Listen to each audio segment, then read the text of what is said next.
Batman, yan po ang tawag sa compound na tinarget na maoperatiba ng Bureau of Corrections sa panibagong Oplan Galugad sa Bilibid. At hanggang ngayon, hindi pa rin maubos-ubos ang mga nakukumpiskang kontrabando. Ang mainit na balita hatid ni Bam Alegre.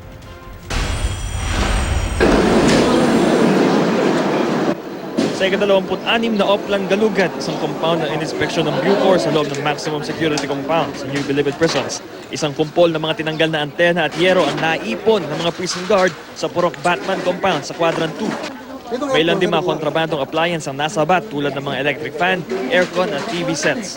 Pinahihintulutan lang mga appliance kung may orange tag ito at ginagamit lang sa common room. Dito naman sa loob ng Building 4 Quadrant 2, natagpuan na itong kubol na ito na may tiles na nga. Mayroong panghiganting aquarium na may malaking isda.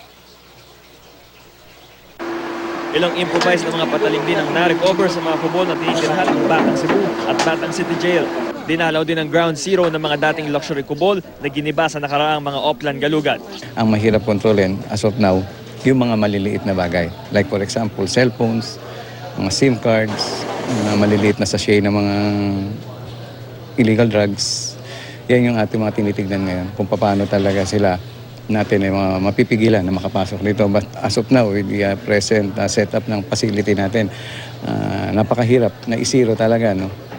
Totally eradicated yung pasok ng contraband. Bam Alegre, GMA News.